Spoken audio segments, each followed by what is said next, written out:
Hey, Murat, you're back. Yep. Well, I hope you're going to tell us all about it. I don't know. There's a lot to say. There is. Did you learn Italian? Well, I know more than I did. Yeah, It's hard. it's hard when you get older. I've been trying to learn Spanish for decades, and I never can seem to get past it. Yeah, people that know Spanish do well with Italian because there's a lot of similar root words. How long were you there? We were gone for 2 months. Wow. So you really got a flavor for it.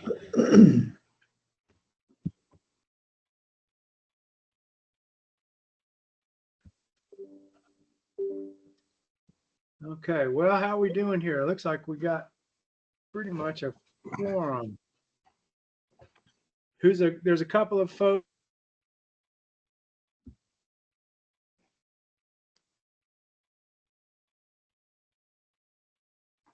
Oh, looks like we lost him for a second there. Oh. Oh, he's coming back in. Here he is. Yeah, I'm back. Something happened. So there's a couple of people that aren't going to join us. I think Jane Hartline and who else? Or someone else? Jenna. Jenna Marmon. That's Okay, correct. great. All right. Well, let's let's get started. It's been a while. We had an interlude there, and we got some things to cover today. I think it's easy to figure out who to start with. I want to hear some more from Murat, who's been gone for 2 months in Italy. Buongiorno. Ooh, that was nice. Yeah, it was fun. We did a Rhodes Scholar program that's called Live and Learn, and you go to a certain city and you live there, and you go to school, language school. And so we went 4 days a week for 3 hours a day, and then the rest of the time was ours. And there were some organized field trips, long weekends where they took you to longer places that were farther away. But Sicily's fascinating, and it's exotic and friendly and beautiful and really interesting history. I mean, there's everything from the Greeks and the Romans to the Arabs to the Normans, and there's just amazing architecture, a lot of Baroque buildings. A lot of Sicily was destroyed in earthquakes in the 1600s, and the whole towns are gone, and they rebuilt in Baroque style, like Noto. And if you ever saw White Lotus, you saw some of that. But it's a fascinating place. And then, so yeah, it was super fun, and it was good to challenge our brains. It was kind of like PT for the brain, trying to develop some new pathways to understand another language. And it was good for us. We learned a lot, and we had a great school. It was run by a lot of local people that had been born in Cefalù in northern Sicily, where we were, or in Palermo. And we learned a lot about the history of the mafia and social issues of the day and ecological issues of the day. And I wrote an article for the Nugget comparing the sort of the situation of a tourist town in Sicily with a tourist town in the mountains where I live. So it's fun. And thanks for letting me be gone so long. Yeah, well, it's good to have you back, Maria. I bet that was a great experience. Makes me want to go do something like that now. Yeah. What was a Rhodes Scholar organization that did that? Yeah. We had an apartment in Old Town. It was a beautiful apartment. We've done this once before in Verona, and it's interesting to live in a super communal situation when you're used to living in the woods by yourself. But we were on the third floor of a apartment with little balconies, and there's a whole ecosystem with the balconies, different people that are out on them all the time, and everybody does their laundry out, hangs it out there, and yeah, it's just a very social place. Like you walk a block and there's a giant cathedral with a courtyard where everybody goes out to hang out and have drinks and coffee and ice cream. And this is a very social setting compared to where we are. And it was interesting to get used to that. Well, that sounds great. Well, Mark Labhart, did you read her article? I did. Yeah, she's got an article every once in a while now, so she's quite the. I don't know. I was going to call her a journalist, but she's more than a journalist. She's a writer. Let's see what's going on. So I haven't traveled as much as Merritt has, but I did have the privilege of going on a chucker hunt with one of these members here, Jim Hammett. Took me on a chucker hunt down in southeast Oregon. We had a great time. And Jim's a pretty good shot, but I was more impressed with his dogs, to tell you the truth. He's got 3 dogs that are absolutely amazing, and I just love watching a bird dog work and how he has those dogs so well trained. So that was a lot of fun for me. Things that are going on. So I would say I'm really pleased now that we have a full commission. We have a full 7 members now, and we're going to be meeting in person for the first time this week. I think all 7 commissioners will be at our commission meeting on Friday. So that's going to be good because I haven't met our new commissioner yet. Also, I wanted to just ask Mark Stern real quick. I was reading in the paper this morning that there was a bird survey done. Audubon's doing surveys all over the state, and they found a goose from, I guess it was Siberia, that ended up in Baker. And they said there was people from all over the United States that were flying to Baker to observe this goose. I forget the name of it, but it had orange legs and an orange stripe on its beak, and it's pretty rare. So did you happen to see that, Mark Stern, by any chance? I did not see that or notice it or track it, but I'm sure Liza Jane is all over it. It sounds like it might be in her backyard there. Yeah, so we'll find out here shortly. The only thing I would close with is the legislative session is going to be starting up here in the next month or so. So I'm hoping that our budget sails through and we get everything we want, and then a few extra things that are in our program option packages. And we're going to be relying on some of our partners and interest groups to help move the needle on some of the things like OCRF and some of the other things, wildlife things that, well, and probably there's others could talk about it, but Tristy might want to talk a little bit about it. But I hope there's some things that we can move through the legislative process to continue some of the good programs that we do with ODF or ODF and W. So pretty cold here today. I think it's 32 degrees right now. So it's been quite fall for us and winter with the snow. I'm really, really pleased to see all the snow that we're getting in the mountains. So that means hopefully our drought has turned a corner, and it will have a lot of waters in our rivers and creeks this year. So end of report. Thanks, Carl. Thank you, Mark. So Jim Hammett, you put up with Mark Labhart. How long how many days did you have to do that for? Well, he only came down for 2. I was down here for 3 or 4, but he joined it, and it was fun. Early November, the birds were not cooperating. They were flushing way out far. I don't know why. They just sometimes do that. But it was a great trip, and I was glad to be able to show him some of this Hawaii country. But speaking of chucker hunting, I just got in about a half an hour ago and had a great hunt. I mean, you get a day like this in January, and it's just really special. It's blue skies. It started out at 23 degrees, and the roads were good. You know, they're all frozen up. But by about 1 o'clock, those roads are turning to slime. So it's good to get done early. But yeah, that's pretty much my story these days is chucker hunt whenever I can and get the dogs out, because I continue to just thrive on it. But that's pretty much it. So you're in your place in Southeast Oregon now? Yeah, I'm just about 35 miles north of McDermott, Nevada. And yeah. So you have Starlink or something out there for? No, I'm running off an LTE cell tower. Nobody uses, there's a cell tower up on Blue Mountain, and there's no one that lives around here, so there's always plenty of data. And I can stream. I can't. I was shocked at how well it's been. You're able to get data. It's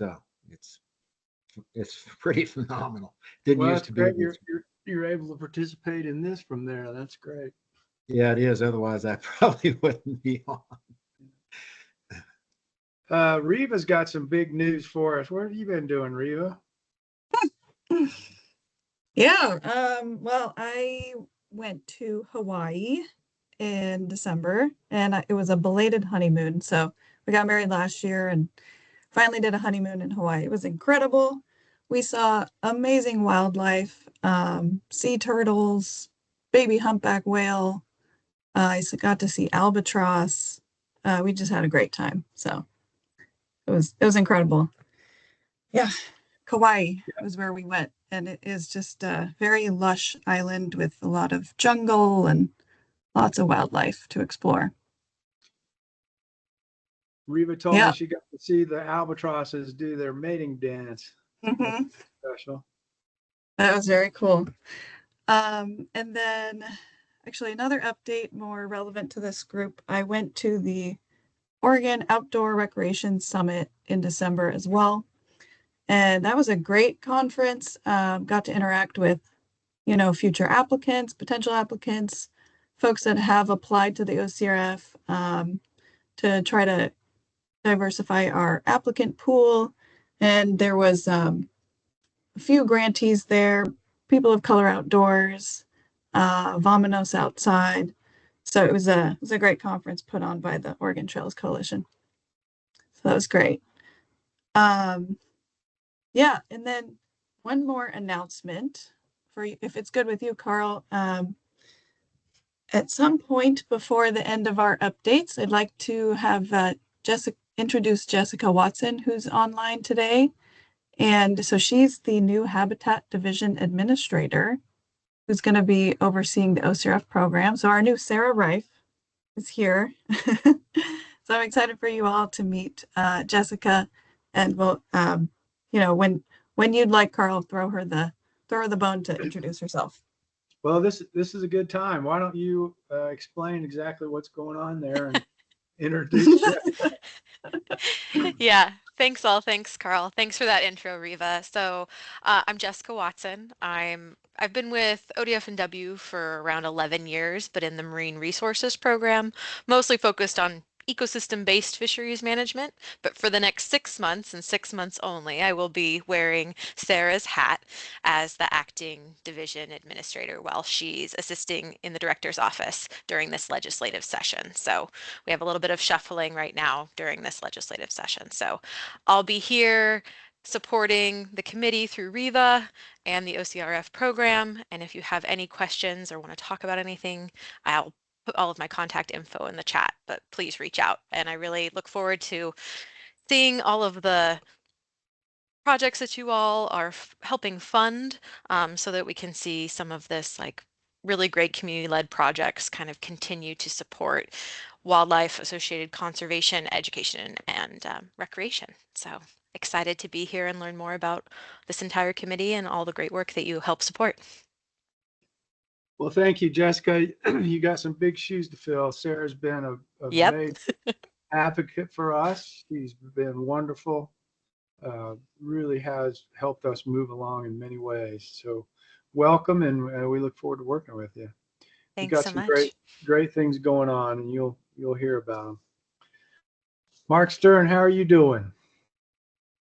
Doing good. Been sequestered here in Portland for a while, and although it's been sunny the last day and it's a little bit today, it's been a deluge of rain the last several weeks. So feel like I have webbed feet here or something. But we've been out and about a little bit, but nothing too exciting to report other than sort of taking in the winter month here and looking forward to longer hours of daylight and upcoming spring.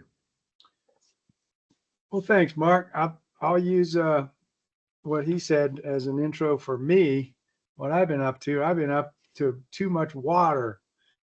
We're our closest snowtail site is 300% of normal right now. It's off the charts. It's not, it's never, it's unprecedented in the last 30 years, the amount of snow that is up high. Down low, it's been warm enough, it's all melted. Like we don't have any snow on the ground here, but man, we've had so much water. And on my farm, which is below lake level, I've got pumps running 24/7 just to try to keep from flooding. So it's quite a change, and it's also really impressive what an inch of rain really means. You know, we don't ever get an inch of rain, and we got an inch of rain, and oh my God, there's a lot of water in an inch of rain spread out over a wide area that all drains into our farm. So it's been a really interesting and a great thing. I mean, the lake is high, and an adjunct to that, because our water levels are so high, the Klamath River is raging 180,000 cubic feet per second at the mouth for a while last week. And so that's scouring out all of the silt from the reservoirs and really cleaning it up, reshaping the whole river. I mean, it couldn't have happened at a better time, right after the dams come out, to have this deluge that's not just, it's from here all the way down into California, Mount Shasta, the Shasta River, the Scott River, the Trinity River, they're all raging. So it's great. Hopefully this is going to be a trend for the future. But right after we spend all that money on teaching everybody about drought, now we're going to have to start talking about what do you do when it's flooding. So I'd rather be talking about that. But anyway, that's what's happening down here. Sristi, what's up with you? Can you give us a little update on some of the legislative stuff going on?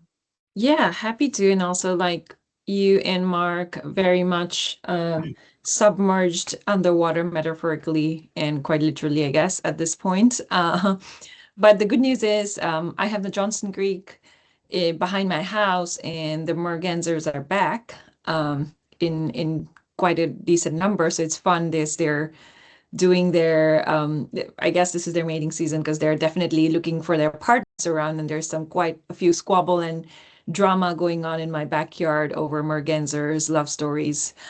And also I have a cattle egret and a blue heron that's resident here, and I'm thinking I should start naming them at this point.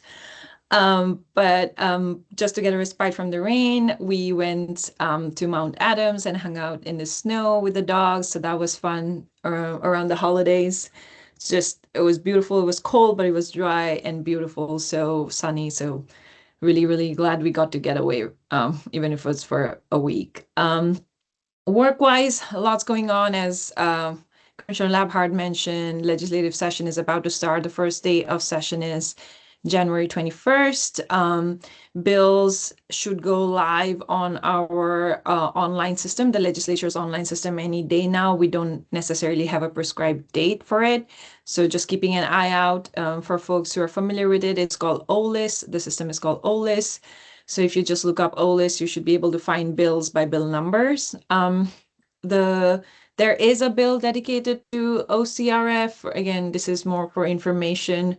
For folks here, Rep. Helm has brought forward a bill for OCRF, and the bill number is House Bill 2984, which asks for 1.5 million for OCRF, and he's included that as part of the water package that his committee, which is the House Natural Resource, Ag, and Land Use and Water Resources, brings together. So this will be kind of like a committee-led package, if you will. And so this bill is kind of part of that. So there are several other bills related to ODF&W, of course, that I'm tracking and following. That's very important, and I will continue to work collaboratively with ODF&W to push for our priorities through this session around budget, but also there are other important legislative pieces moving forward this session that will hopefully have really good outcome for ODF&W. So we'll continue to work on that, including alternate funding for ODF&W, looking for possible alternate funding sources. And again, for folks here who are listening in, I hope you're also engaging in ODF&W's swap revision process. SWAP is our State Wildlife Action Plan, which is our Oregon conservation strategy. It is revised every 10 years. This is that year. So ODF&W has just unveiled a public process yesterday, and so the information is available online on their website. But do follow and engage in this public process because it's what drives OCRF, the SWAP.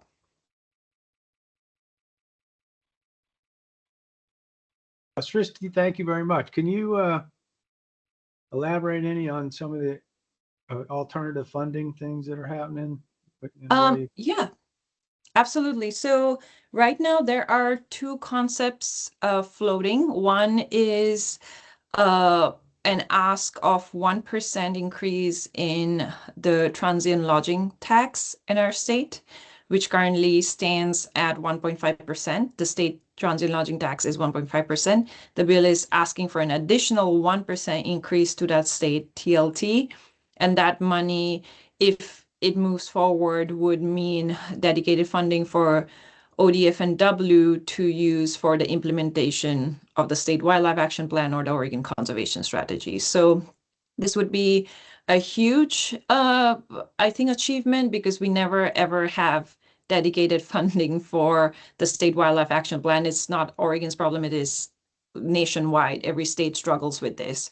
And so without dedicated funding for the OCS, it's very hard for the agency to have the right information, the data they need to implement good management strategies. So this funding will be crucial for moving the conservation pieces within the agency as much forward as we would like them to be.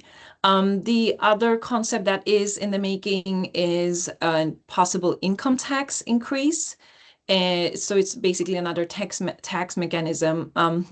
Forgetting the exact percentage, but I think it's like 0.013. It's very small, but because it's income tax and it's statewide, it brings in substantial sum of money. So if that concept moves forward, it would actually mean a complete move over of ODF&W's budget into this particular funding source as a dedicated funding source, including the general funds ODF&W receives currently from the legislature.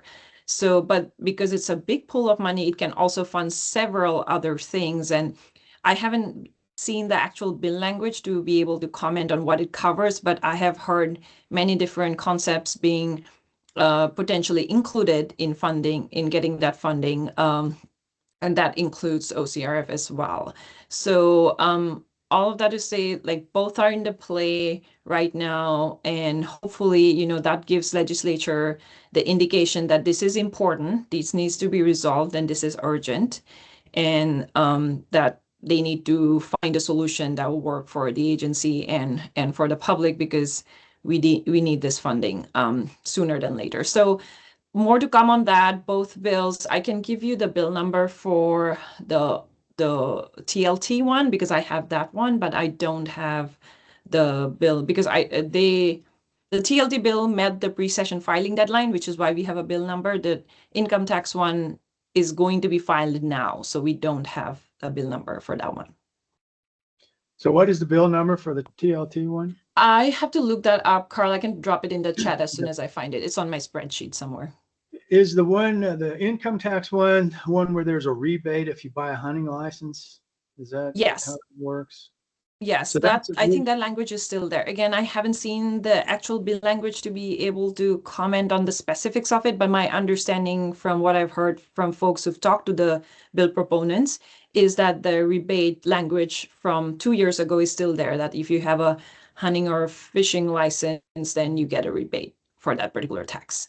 And just a reminder, tax bills are especially harder because it requires a 2/3 votes, not a simple majority vote, to pass the legislature. So it makes it a little bit more complicated to go through. Thank you, Srishti. We'll touch on what Srishti talked about here when we get into our public relations piece and our putting together a story about the OCRF and how that's relevant. So it's really important what Srishti's talking about. It's somewhat existential for us in many ways. So I appreciate the incredible work she's doing. I hope you all recognize how much time and effort she puts into this. Okay, well, great. Thank you, Shristi. So Kelly, are you drowning at the coast? We're drowning at the coast. Yeah. It's coming down slowly, but it has been really, really high, and the Rogue hit over 100,000 CFS too. The fun part, can you hear me okay? Yeah. Okay. Yeah, the fun part about that was I was actually in Missouri during that time when this was happening here, and the Mississippi is really low. They're experiencing a lot of drought over there. So the Rogue was actually had more flow than the Mississippi when I was home, which was just nuts. But anyway, yeah, I think I haven't seen you guys since October. So it's been I went to Costa Rica and Panama with my family while we were gone. I got to see scarlet macaws, which was insane, among a million other things. And then in Missouri for Christmas and back with my family, and everybody's healthy and good. And we did a bunch of fishing while I was there. We went catfishing and bluegill and crappie and caught some snakes and some turtles. And here's one. Can you see that? Oh, you can't see it. I'll show you later, but I'll send you guys some pics. 9-pound catfish, big catfish. But anyway, just I've been having a really nice time with my family and also really enjoying my work. I was on a couple site visits this morning, and it's always interesting to see the water up everywhere and see where it's spilling out and how it changes. So I'm loving it. And Carl, I was just keyed into the same thing you were thinking about the Klamath and all the other, like we just really needed a flush like in several of these systems. So it's so cool to see that happen. Yeah, I agree, Kelly. I agree. Interestingly, in our discussion about alternative funding and your visit to Missouri, it's my understanding that Missouri has a really strong non-game program that they funded for years with some type of taxation that's like a permanent thing. So Missouri, of all of the state entities, it's not necessarily one you'd think of. Apparently has a really robust program. And so maybe we can emulate that and also use them as an example of, well, look, Missouri can do it. Why can't we do it? Thing I'll give to them. It's a good place to be All from. right. Well, thank you, Kelly. Liza Jane, what's happening up where you're at? Hello, everybody. It's so good to see you. It's here a beautiful day too, bright blue, tons of snow on the mountains, and warm down below. Carl, like you said, we just don't have, it's a little wintry, but gosh, the deer are so fat. Everything is just really looking good. Lots of feed for them. And I heard about the goose. I didn't go see the goose. On our Christmas bird count here, the two rare birds were long-tailed ducks that were seen here. So that's, and Santa brought me a big solar-powered quail feeder. And so I've collected about 100 quail now that, they march in a line and start my day giggling. I just really adore watching them. So travel, I went to Loreto, Baja for the first week of December. And gosh, I just love it down there. We had, good food and warm, long, empty beaches. And I caught a lot of big fish. Had a yellow-tailed whatever it was. What are those things? It dragged me across the boat. It was so exciting. And I passed the rod off to my daughter and she was able to get it in. But, you get to take your fish with you to the restaurant and share it with everybody. And it's lovely. Can't wait to go back. What else? I think just for OCRF stuff, a lot of people seem to starting to catch on that I'm involved or something. I think it happens probably to all of you, but hey, I got an idea, and what do you think about this? And I'll have a short visit, and then I send them to Riva. And Riva, I want you to know every single person says you are so helpful. You're so wonderful, and I love being able to refer people and that they get the help they need. And I want you to know we recognize that and have a lot of value for it. So for you. Thanks, and Liza working. Jane. Yeah, seriously. You may not ever hear anything but questions, but I get to hear how helpful you are. So, yeah, that's great. And lots of cool stuff going on. Thank you, Liza Jane. Liza Jane mentioned she was in Mexico. That was the same week that I was in her neighborhood, unfortunately.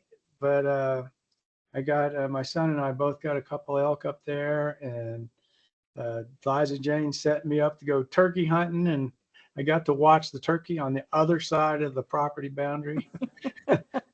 They wouldn't come over, but it was close.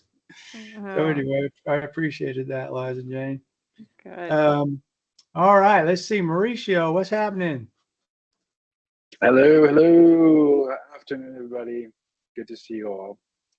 What has been happening? So I returned from Spain. It was really interesting getting back into the rainy Pacific Northwest. But there's something really charming about it too. And so I decided to.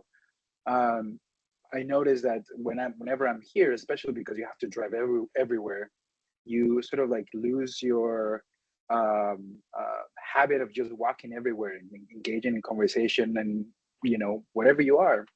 So I decided to keep that up, and it's been wonderful to just be able to connect with folks in coffee shops and libraries and bookstores, and just be intentional about just sharing humanity whenever you can. And so we came home, we did the Christmas thing, we went to cut the Christmas tree, and also reminded me like just how weird that is. Like for somebody who isn't accustomed to that, you go somewhere, cut a tree, decorate it, and then get rid of it. Seems so counterintuitive for people that work in conservation. And then that sort of like ambiguity and dichotomy is something that here we come across all the time in the applications that come through. And so it's always a good idea to just maintain sort of like the expanded perspective, and to sometimes things aren't what we think they are, and the conservation works in mysterious ways, and we all come from very different ways of looking at how nature behaves and how we can be stewards of a process that is natural, and how can we intervene when it feels like we are supposed to, and how can we leave things alone whenever we are supposed to, and trying to understand how that works. So that has been interesting. And then in terms of the work that we do and the spaces that we share, I've been super excited for 2025, because this is when the Portland Vancouver Canopy Collective starts on earnest, which is a group of folks that I am working with on urban canopy, and trying to imagine community-led solutions for reforesting parts of cities that are so dense that it seems like always like an afterthought. How communities can imagine themselves being more involved in planting trees and caring for them and learning about them, and how all that matters to all of us wherever we are. So it should be an interesting year, this one. We're glad to have you back, Mauricio. Mauricio didn't tell you about, while he was there, he got hit by lightning and it turned his hair white, parts of his hair. That's right. I became the chosen one, for those of you who are not. So, you can rub my belly, make wishes. I mean, there's all kinds of things that come with this new outfit. Thank you, Carl. I can't leave this. Mauricio talked about walking around and talking to everybody.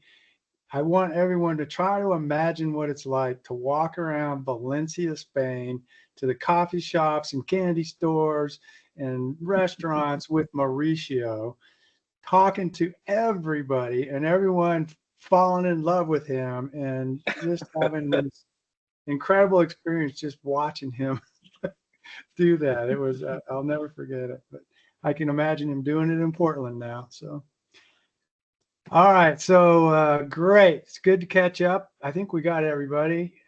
Jane Hartline isn't here. And okay. So I think that's it. So Reva, we got to do we do the minutes now? Yeah. Yeah, I think first we should recognize the members of the public that have joined today's meeting. And it looks like we have quite a few folks here today. So first of all, Max Bach, thanks for joining today. Of course, we have Tiffany Caldwell, our grants program specialist. Thanks for being here. Haley Swally from Quinn Thomas has joined today. Thanks for joining, Haley. I see James Frazier, a common attendee from Trout Unlimited, and James Whelan, our guest speaker today. Let's see, Liz Perkin, thank you for joining. And who else? Catherine Lucier, thank you for joining. Let's make sure I'm not missing anyone. Oh, Mike Toady. Of course, he's at almost many of our meetings. Thank you for joining, Mike Toady from Oregon Hunters Association. So I think that's everybody. Yeah, I want everyone in the audience to know how much we appreciate especially the ones you just keep coming back. It's really important to us that you're here. We want to hear your concerns and work and how we can work together, but we really appreciate y'all taking the time to do that. So thank you. Okay, so can you put up the review of minutes? Get someone to make that motion. Yeah, you should be seeing it now. Can we get a motion on the minutes? Happy to go. I move to approve the November 5th, 2024 meeting minutes with the continued authority to correct spelling, grammar, and punctuation. It's a motion by Mauricio. Do we have a second? I can second it. Who was that? Srishti. Srishti. Okay, great. All in favor? Thumbs up. All right, looking good. Great. It's always good to get some business done. So thanks for that. You got some business items to go through, Riva? I do, yeah. So I have a little bit of an update on the wildlife crossing RFI, just to provide to the committee. So as you may know, we will be receiving wildlife crossing funds scheduled for spring of this year. And however, ODFW staff, we consulted with the Department of Administrative Services, and we found that they come with some significant restrictions. So the wildlife crossing lottery bonds are not as flexible as we might have hoped for design and feasibility type projects. And so the restrictions limit it to construction-ready projects that can be implemented within 3 years from the lottery bond sale. And so once that was figured out, in order to get a sense and send feelers out there of what shovel-ready projects might be available to fund with these bonds, the OCRF program sent out a request for interest. And so we asked for folks to send in letters of interest. And we have, so I have an update. We have received 7 letters of interest.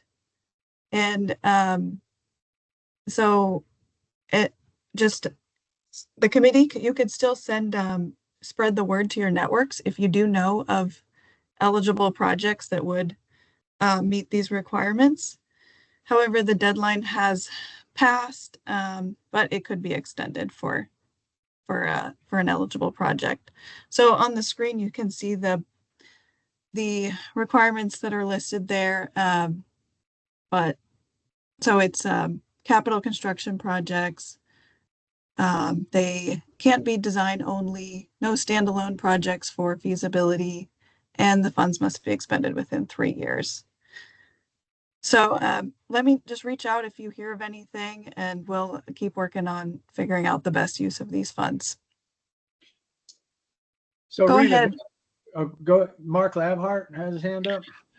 Well, I just wanted to, this might be a good opportunity. I forgot to mention, the Pew Charitable Trust reached out to me and asked me to attend a 3-day conference in California next week. And it's specifically on wildlife crossings and wildlife corridor projects throughout the Western states. So I'll be going to that. And I'm going to try to find out what other states are doing, what some of the pitfalls that they've been experiencing, funding opportunities that other states are using for wildlife corridors and wildlife crossing structures. So hopefully I'll come back with a bunch of information that'll be helpful to the department as this moves forward. And for those of you who don't know, we've got $30+ million of federal funding now for the I-5 crossing structure in Southern Oregon, which is a huge project because it goes across I-5. And that's a real feather in our cap right now to get that amount of funding for wildlife crossing structures. But we've got, as Liza Jane knows, we've got potential crossing structures in Northeast Oregon. We've got potential crossing structures in Central Oregon and elsewhere around the state. So hopefully I'll come back from that 3-day conference with some information that'll be helpful. Just wanted to let people know that. Thanks. Mark Stern. Yeah, just following up on Mark Labhart there a little bit with the I-5 crossing where Oregon got 30-some million for it. I just wonder if there's any opportunity to tag onto that for helping them do that project work, since it sounds like that's a construction project that's launched and underway. And if they had additional needs or however that might be helpful, I just wonder if that's an opportunity where these funds might be eligible to be invested. There's potential there. Yeah, maybe Mark, we should talk after this a little bit more Reaver. about that. Were they one of the 7 that responded? What's the name of the organization and the project title that they would have used? Do you know? The name of the organization would be Southern Oregon Wildlife Crossings Coalition. I think they're housed under someone else, but it's the Southern Oregon Wildlife Crossings Coalition, who've been leading this effort through multiple organizations as part of that coalition. If I will look it up. I'll look we it up. funded- Yeah.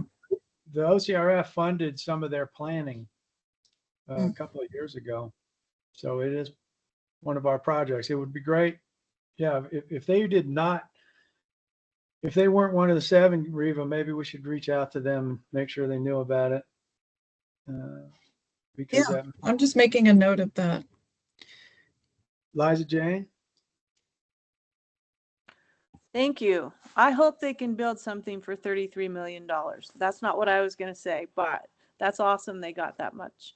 And maybe I've said this before, but I'm in the middle of Ben Goldfarb's book, Crossings. Mm-hmm. And if you haven't read it, he's a great writer on, a science-based book. It's very good, and I'm just learning so much. So I just wanted to throw that out there to you. It's a very worthwhile read to learn about the impact that roads have on our ecology and from sound to, vehicles to it's just amazing. So I wanted to just mention that. He's wrote Eager, didn't he? The book about beavers. Yes, he's the same author, Carl. Yeah, that sounds like good. Just a quick thing. Reva was telling me about her experience in Hawaii, where during COVID, because there was no human traffic on this beach, these turtles started coming up and sleeping on the beach, and they just hadn't done it in decades, and they started doing it because no one was there, and now they've recognized that and keep the traffic down, and she got to go up and watch the turtles go to sleep. So there really is some major impacts that we aren't aware of. So I'm really happy we have this money. Hopefully we can make some meaningful contributions to making all this happen. And just one more aside, if you all recall, we did fund $500,000 and were able to allow that frog crossing project to go. And that we're fortunate because that fit these criteria, all of these sort of strict criteria. It turns out that it fit it. So we will likely be able to direct funds as we had intended to help pay for that frog crossing. So that's a nice thing. Okay, well, thank you, Reva. Yeah, thanks, Carl, for adding that about the frog crossing. That was lucky that we were able to get that part funded. So if there's no more questions about the wildlife crossing RFI, I will just move on to our next we have a little bit of time here since we're currently in round 8 and we're at the, as you can see on the slide there, the advisory committee review period.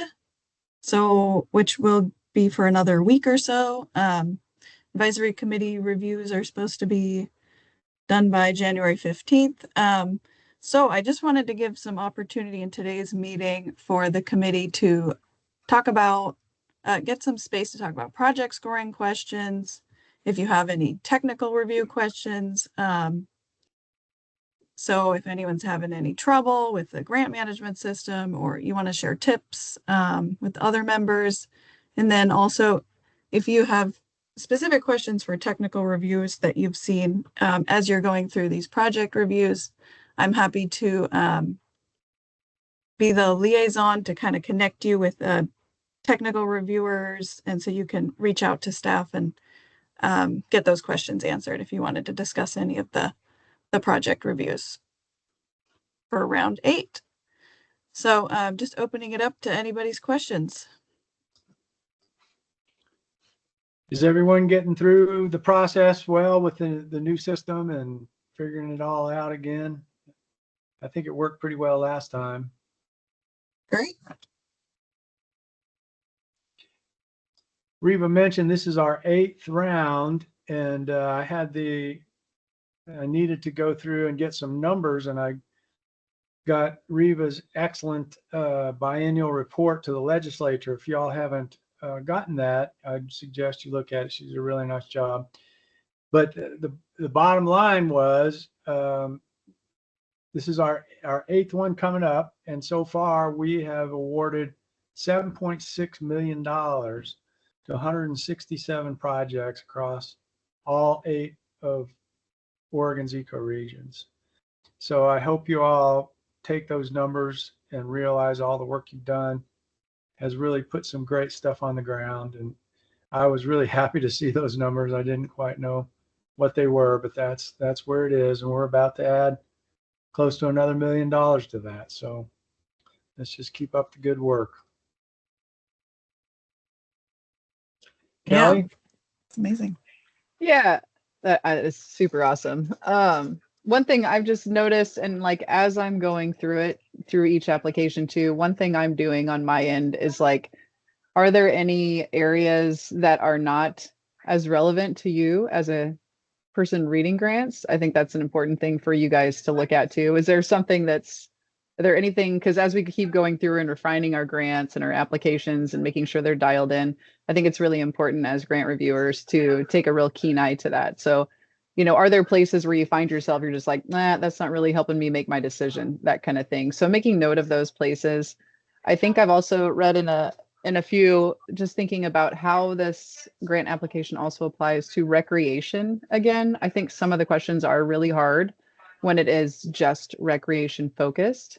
So I think we just need to, again, be cognizant of that and think about that as we continue to go through the application period. And maybe it's just, OWEB has a system too, where it's like sometimes if something applies, then it gets expanded and then you would fill out that part, or you're not. If it doesn't apply to you, don't fill it out, that kind of stuff. So that might be something we need to think about if it's, specific just to recreation, if it doesn't even have a conservation slant to it. But anyway, those are kind of my thoughts as I'm looking through it, and I just want to share with you guys. Thank you, Kelly. Eliza Jane? Yeah, Kelly, you reminded me of reading some of these, and so far that definition of recreation is still pretty squishy to me. Just because you're outside or walking across a parking lot, it's not really recreating, or my understanding of it. I'd really like to get better at what OCRF how we define recreation. So that's come up for me. Mark Stern? Yeah, kind of in that same vein, I noticed I was reading one that was really kind of focused on outdoor education or environmental education. And that's one of our eligible project types, and it's called out in the criteria. But in the same way with recreation, maybe a little bit, I had trouble. It was a little more challenging to evaluate that relative to some of the ones that are more wildlife centric. And it just I don't have a solution for it, but I just realized it's a completely different type of project. So it felt like I was comparing apples and pineapples a little bit. Those are great comments. You know, we looked at all that and kind of reworded some of the recreation stuff when we did our kind of our review, and it's clear that we haven't pinned that down 100% just on the comments that we're hearing. So, Reva, that's something maybe, you know, in between RFPs when we got some time, we can maybe, because I think it's really important for us to define that better. Maybe it's just not going to be definable, and it's just going to be, you'll know it when you see it kind of thing, but maybe we could even articulate that if that's the case. Mauricio? Yeah, so something that I've always struggled with is, you know, there are plenty of things that I'm just not familiar with. Like, how do you allocate budgets for conservation projects? Like, what feels like a reasonable expenditure? Is this what usually something like that would cost? I have no clue. So I rely mostly on the technical reviews to get an understanding of what that might look like. But just as you were saying before, like, there's some justification for certain projects that feel arbitrary, but I don't feel that I am qualified to determine whether or not they're arbitrary. Like, in the things that I'm familiar with is, like, you know, how do you determine in terms of outdoor equity or things that are like educational, like, is it just the amount of people that show up? Is it like the quality of the relationship that you're building with these community organizations? Like, to me, that's a little something that feels a little bit more tangible and real for me. But in some of the projects that are more about, like, you know, this kind of equipment takes this much time, the design, you hire an architect to do this, like, I have no clue if that feels reasonable or not. So that's something that I struggle with a little bit, and it makes me feel like, am I being fair to this application? So something that I'm thinking about. The other thing too is that I've noticed that this time around, the commentary for each of the categories is what determines the degree of completion. And there are also certain fields in which are like, my my choice is determined 1000% based on what the ODFW technical review was telling me. So I don't know that me saying like I'm doing as I'm told is like a reasonable feedback for an applicant, but you know, I'm sure as we get through it, we'll figure it out. Yeah, and Mauricio, thanks for that. And if you wanted to have any, you know, projects that you'd wanted to talk about with any of the technical reviewers, let me know, and I can send you their info, get you connected with them. Okay. Sort of along those lines, talking about how valuable the technical review part is, that makes us very unique. So, you know, OWEB has a similar thing where they have a team that looks at it, but we have ODF&W staffers, and that is very attractive to other funders. And thanks, Jane's not here, but thanks to Jane's hard work and efforts and communicating, I'm not sure if we've mentioned this, but we're in talks with organizations like Oregon Community Foundation, where they may use our process to vet some projects or take a look at our project list and see if they feel like they could fund some of those projects. And that way we're able to go further down the list with the funds that we have. So we're able to even have those discussions because of the strength of our process. And that includes, Mauricio talks about how he doesn't have the expertise, but he brings a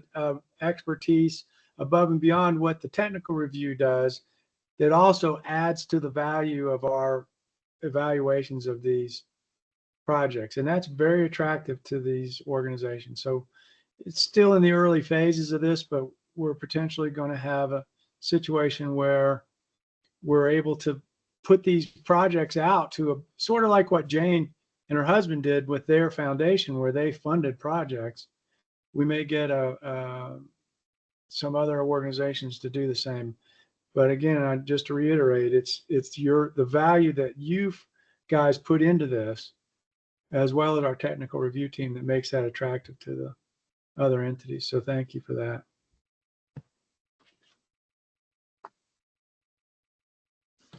Any other questions on where we're at on the reviews?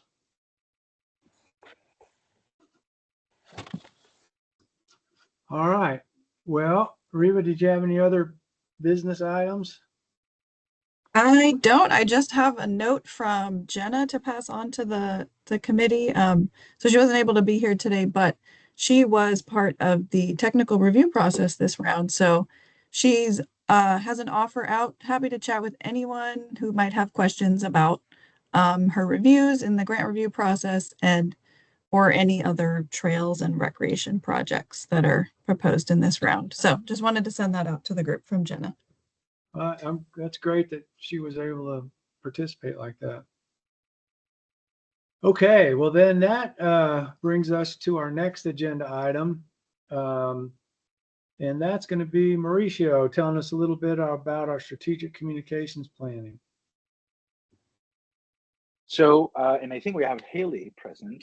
So we've been making progress in developing what's going to be the voice of the brand, what sort of, based on conversations they've had with previous applicants and other partners, what makes the most sense to make sure that the story that we're telling about the OCRF has an impact in the expansion of our applicant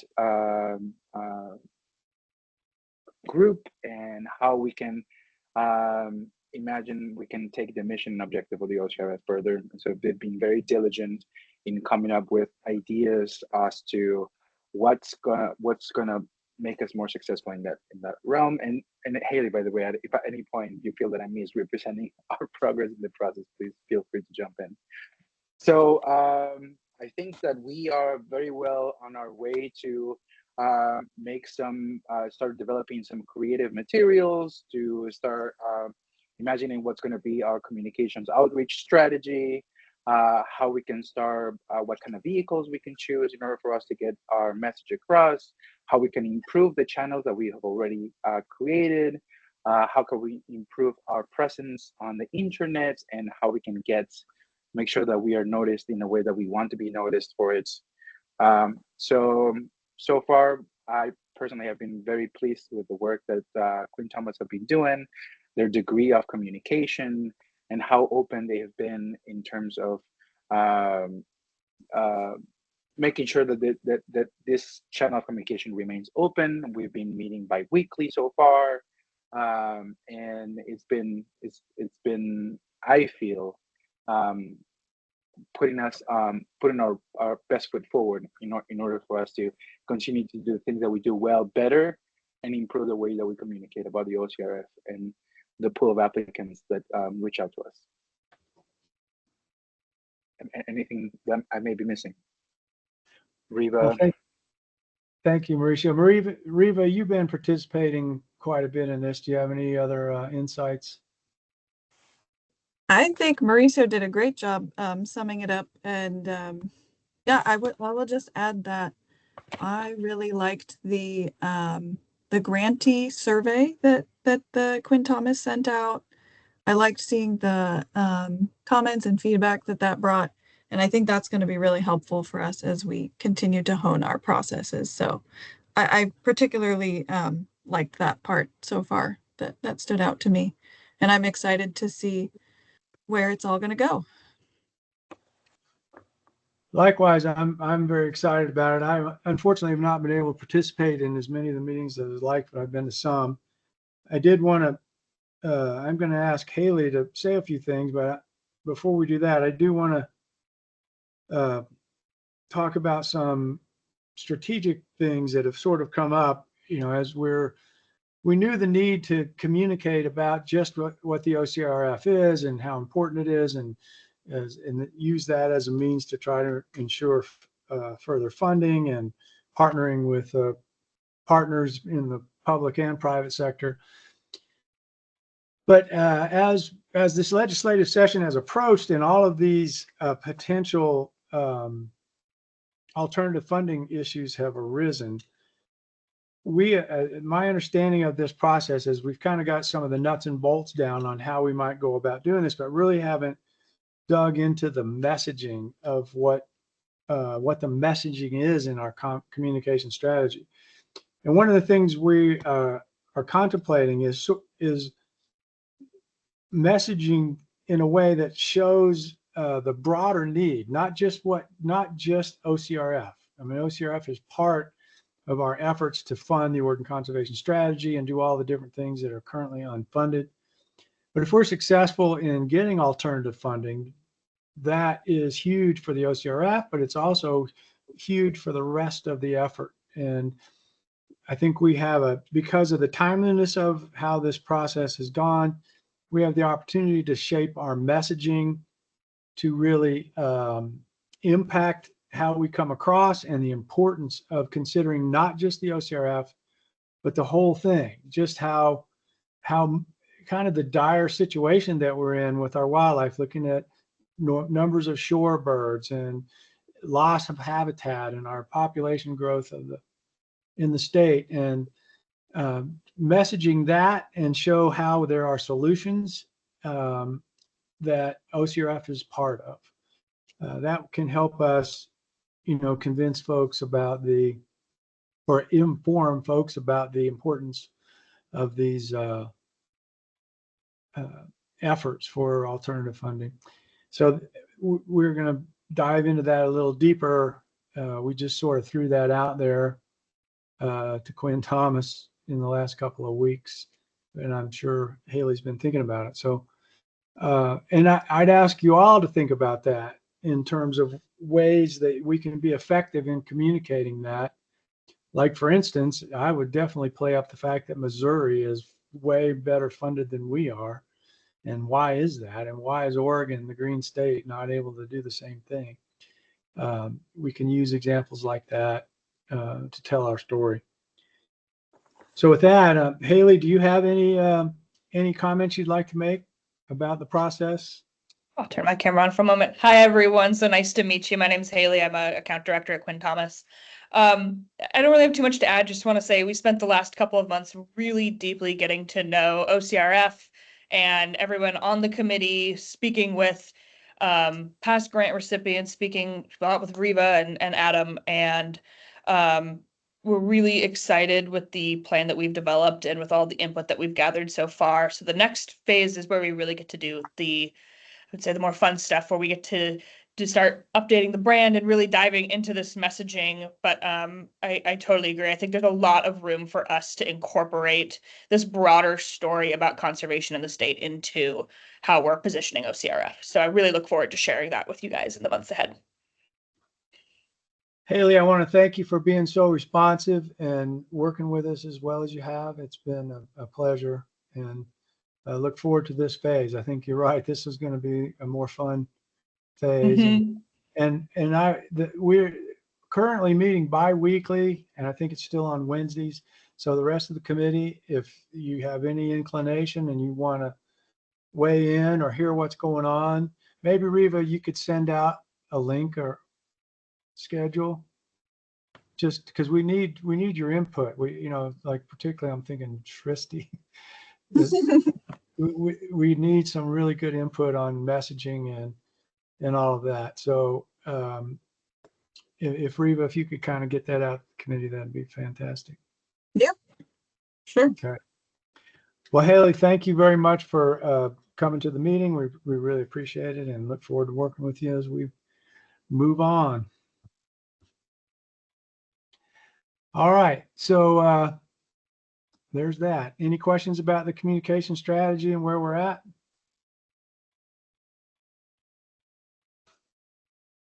I'm not sure. Am I missing some hands? Is everyone good with what we talked about? Okay, great. Kelly's got a thumbs up. Like it. Okay, so that's exciting. That's a big deal for us, I think. So now we are a bit late, but we have a very exciting project to move on to. Riva, is it time to go ahead with this presentation? Do you have whatever you need to make that happen? Well, we're going to hear an update on the Continuing the Upper Klamath Basin Juvenile Chinook Salmon Release Study by Cal Poly Humboldt, and really happy to have James Whelan here to talk to us about that. So take it away. Perfect. Howdy, everybody. Pardon me while I figure out how to share my screen correctly. Is that looking good on y'all's end? I can Looks see great, it. James. Yep. Perfect. Okay. I'm not the most technologically advanced person, so it takes me a few tries usually. Howdy, everybody. My name is James Whelan. I'm a former / still kind of graduate student at Cal Poly Humboldt. Currently, I am the project manager with California Trout on the Klamath River, specializing in all the monitoring going on in the newly found river sections between the hydroelectric dams that are now removed. Woohoo, those are gone. We're seeing fish. That's awesome. Today, I'm going to be talking to y'all a bit about some of my master's work titled Just Keep Swimming, Upper Klamath Basin Juvenile Chinook Survival. So for a little bit of context for those who maybe aren't around the Klamath Basin as much, the big story on the Klamath Basin, obviously, the 4 hydroelectric dams that were removed. Those were Iron Gate, Copco 1 and 2, and J.C. Boyle, denoted with the red stars. Those are the big story. And for me, I grew up in Ashland. I grew up in the Rogue Valley. So this was a super special moment, as I grew up going to these reservoirs, and the running joke between me and all of my friends is always like, don't go there, don't go swimming in the summer, it's going to melt your skin, the water's gross, ew, ew, ew. So to be a part of these projects now as an adult and seeing the transformation of that area is really, really special.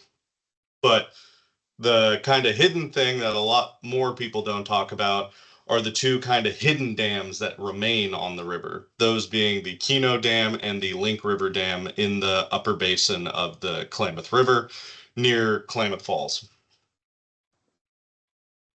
So the project that I ran had 3 major goals. It was to estimate the survival of juvenile salmon outmigration, to detect if there are any dam effects on survival, specifically looking at those 2 dams I just mentioned, Keno and Link River, and identify regions or diversions affecting the survival of these individuals.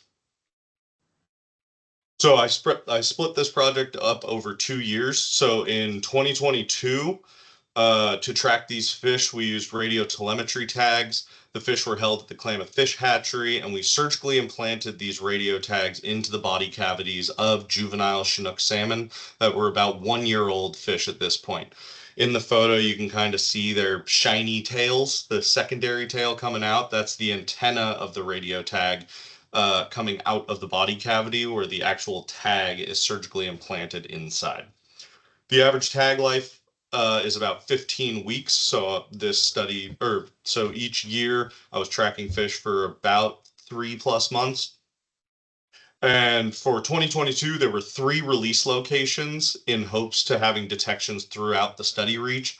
This first year, we weren't exactly sure where the fish were going to go or what was going to happen. This is all a little bit new. To track these fish, we use stationary sites. So a stationary radio telemetry site is a big job box with an antenna, and we set it up along the river in different spots. In 2022, I had 7 of these stations spanning about 35 river kilometers from the outlet of Upper Klamath Lake all the way down into the J.C. Boyle Reservoir, which is now gone. So that's a huge plus as well. These stations were recording data 24 hours a day, 7 days a week for the duration of the study, which lasted from April 12th, which was the release day, to June 29th. And just to mention, when I mentioned there were 3 release groups, those 3 release groups were spread out spatially in 2022. So they were released just above the Link River Dam, just below the Link River Dam, and just above Keno Dam. So we wanted to kind of spread out some fish so that we could guarantee some sort of detections throughout as much of the system as we could this first year, especially around those dams. So to do the analysis with radio telemetry, survival estimates are modeled at the intervals between the locations of the stations. So you would have your receiver set up going down the river, and the fish is passing from receiver to receiver, the survival estimate is for them moving through that space from one receiver to the next, or that section of river. And if you're just picking the fish up as they go downstream, all good. You're seeing the fish move, you're knowing where it's going, you're getting timing of it. It's when the fish magically vanishes that things get a little more complicated, and that's where their survival estimate comes in. You can actually then estimate how many are making it through these reach specific locations. So for 2022, some initial results were that it didn't seem like the dams slowed the fish down very much. On these graphs on the x-axis, we have the reaches. So left to right is upstream to downstream, starting at Upper Link River to Lower Link River, all the way down to Lower Keno Dam to Spencer Creek or the J.C. Boyle Reservoir. And on the left plot, you can see that there's one that definitely stands out from the others, and that section is from Lower Link River, or the outlet of Link River, to Miller Island, which is where the Oregon Department of Fish and Wildlife office is located. So it's that stretch that includes Lake Ewana and the old lumber mill that floats lumber down the river. I have my own personal theories of why that may be, but that may be a conversation for a different time. On the right, we can see that it's the same survival estimates, but we calculated in per kilometer. So some of these reaches are a lot longer than others. For example, the Lower Link River to Miller Island reach is about 9.5 kilometers, whereas some of the reaches around the dam, like Upper Link River to Lower Link River, is only about 1.5 kilometers. So you start to see that pattern go away. But compared to other reaches that are similar length, such as Miller Island to Gore Island, or MI to GI, or GI to UKD, which is Gore Island to Upper Keno Dam, those are similar length reaches. The survival of Lower Link River to Miller Island is still lower. So there were definitely some initial questions that came up after the 2022 season. Radio telemetry can be notorious for interference, or picking up false positives or false negatives, or having issues with signal that can be brought in from outside sources. So there was a bit of trial and error with the gain settings. There's kind of this fine line you have to walk with signal distance versus precision. If fish are all stacked together, you can maybe getting some blocked signal from one tag to the other. And the fact I was running a lot of borrowed equipment from a lot of different sources, which I was extremely grateful for, but it's definitely a graduate student project where you're kind of picking from parts from people's storage bins. The big thing was the lowest survival estimate was in the Lake Ewana stretch, like I just mentioned, which is denoted here on the map, from Lower Link River to that Miller Island section. And a few different questions came up. Is it the fact that that's where the Lost River diversion is, which is one of the largest water diversions in the upper basin? Is it predation? I mean, every time I drove by that logging mill, I was finding hundreds of birds sitting on the floating timber, especially birds that love to eat fish about the size of one-year-old salmon. Or is it because due to the large environmental swings that are in the area? If you've been around the area between winter, spring, and summer, the swing in temperature, dissolved oxygen, algae blooms can be pretty extreme. So we took some steps for 2023. The occasions for the survival estimates were based on temporal variation, not spatial. So I wanted to spread out the release dates through time, not space this time. We upped our number of sites to 9 in total and included 3 sites on large water diversions in the area, such as the Lost River diversion, the North Canal, and the AD Canal. And I wanted to look at some environmental covariates that may affect survival through time, such as flow and water temperature. So, like I mentioned, upped our number of sites to 9, including 3 on those large water diversions. Everything else was pretty much the same. I was going up for weekly battery swaps and data downloads. Data was being recorded 24/7. And For this year, the study ran from April 23rd, which was the release date of the first group of fish, to July 3rd, which is the day I removed the sites. Again, we used radio telemetry because you can use these stationary sites for it. This is kind of a better close-up of the shiny tail popping off of one of these smolts there. And like I said, we spread those release dates out through time. So it was all released in one release location, which was above Link River Dam, but we spread out the dates over close to about a full month. So for the analysis, we shifted it a little bit because it's not based on spatial variation, it's based on temporal variation. So the capture occasion, or the time that you could detect a fish, instead of being a physical spot, it would be an every 6-hour time period. So there are 285 possible occasions for an individual to be detected. The environmental variables that were included were standardized around the field season mean to kind of make a little bit of simplification with the data analysis. And as it turned out, we ended up excluding the diversions due to the minuscule number of detections that were in them. They did not affect any of the modeling or any of the estimates. And in this photo, you can actually see kind of what one of the stationary locations looks like, with the antenna, the job box, a bunch of car batteries, and a fancy receiver box in there. And then my laptop, my 10-year-old laptop to run everything off of.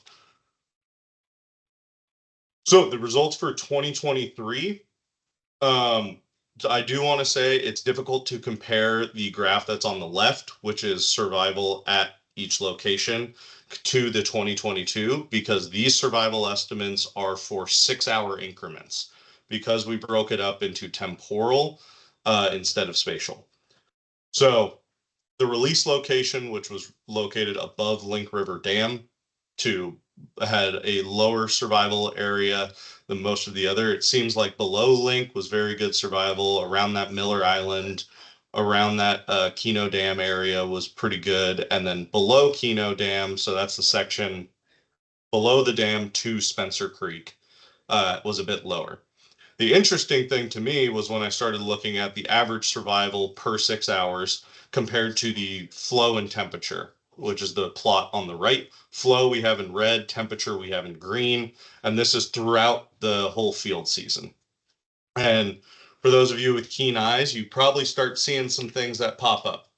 There's some correlations between some of these factors that start having relationships with survival. As you can see in the middle one, for example, as temperature increases, the survival pretty much mirrors that and decreases. Or on the very, very far end, temperature drops a bit and flow really drops, and survival really spikes. So, kind of a recap of the project goals from this. I wanted to estimate the survival of juvenile salmon outmigration. Both spatial and temporal estimates were developed over that 2-year period. I wanted to detect if there are any dam effects on survival. Many fish survived dam passage, but survival rates may be lower than in other reaches, such as when we started comparing the per kilometer estimates to some of the other reaches. And I wanted to identify regions or diversions affecting survival. The big one, like I mentioned, was that outlet of Link River to Miller Island with Lake Ewana and the logging operation going on there. And as it turned out, I did gather a high confirmed predation rate of about 17% both years. And I want to reiterate, this is confirmed predation rate. This is not modeled. This is from folks on the ground going and scanning bird colonies for pit tags. Each one of my fish was dual tagged with both a radio tag and a pit tag. So the crews that were boots on the ground going to these bird colonies were finding my tags anywhere from Lake Shastina down by Weed all the way to above Upper Klamath Lake and everywhere in between. So I have a lot of people to thank and a very long list, so I'll try to keep it short. I'd like to thank you all for supplying funding for me to work on this project, supplying the funding for the tags. through ODFW, through Mark Hereford, and then thank you to CDFW, Cal Poly Humboldt, U.S. Fish Wildlife Service, everybody that's been supporting me on this project. Thanks to all my fellow grad students for listening to my mass hysteria about this project. There were a lot of moving parts, and I was driving from Humboldt to Klamath Falls almost weekly.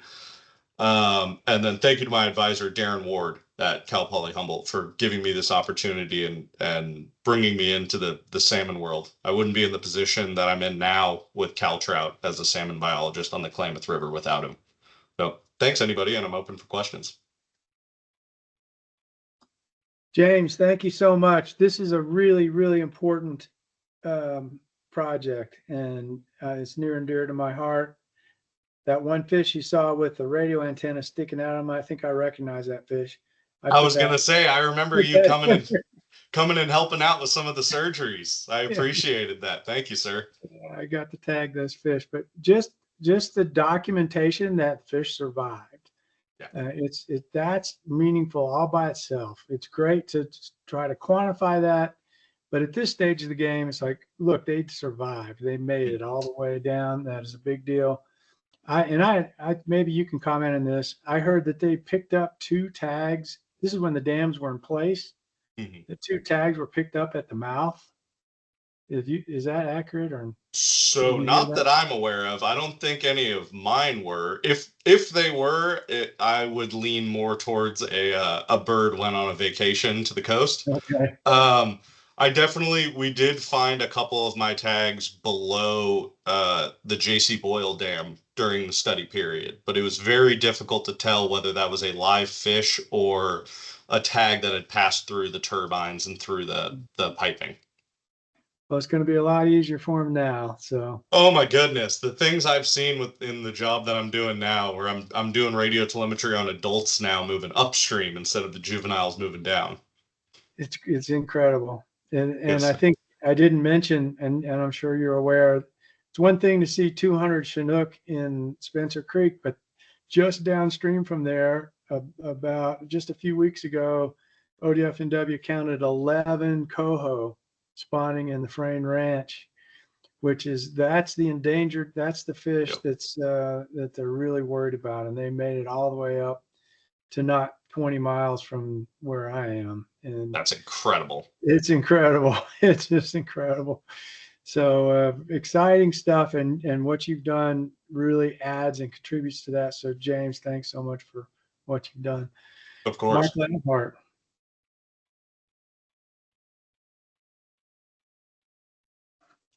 Was that me, Carl? Yeah, it's you. Oh, no, sorry. So thanks, James. That was very, very interesting. And I'm glad OCRF was able to provide some of the funding for that project. So 2 questions. First of all, help me with the 17% predation rate. Is that, has there been any research? Is that fairly normal? Is that fairly high? Or what did you determine from that? Because from the sound of your voice, it sounded like it was quite extraordinary. Second question is what was the predation? Was it mostly ducks, or what kind of ducks, or other birds, eagles, those kind of things? What can you answer that one for me? Thanks. Yeah. So part 1, a lot of the literature I've seen seems to be a relatively normal amount, and granted, it varies a lot depending on ecosystem or where you are in the river system, coast versus inland. 12 to 15% seems to be kind of a baseline of like, that's about normal. That seems pretty good.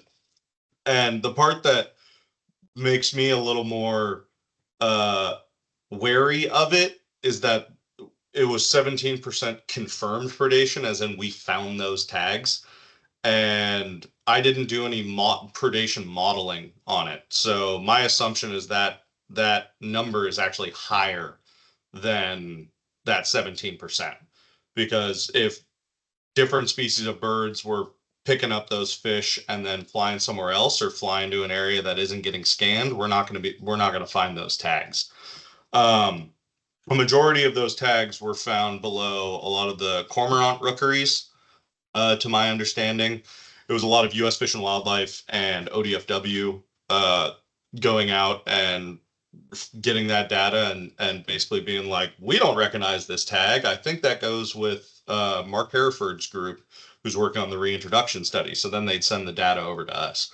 So it was a lot of the more local rookeries, and the timing of this being that it was spring and early summer.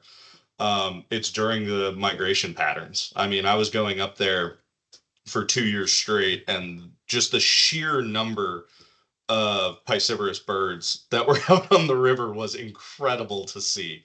The number of cormorants, pelicans, night herons, I mean, everything was there having a great time. I was just praying they would eat the free fish, not the expensive ones. But it seemed like they didn't care about how much money I was putting into these fish, or better suited, you guys were putting money towards these fish. But it's a really cool kind of add-on that initially wasn't going to be part of this project, but because we got such cool information, I like to include it in, at least anecdotally. Yeah. Okay. Thank you very much. Appreciate it. I've got a great predator anecdote. A fisherman up at Rocky Point on Upper Klamath Lake caught a really nice red band trout, nearly 8 pounds, gets it on board, and the fish regurgitates a radio transmitter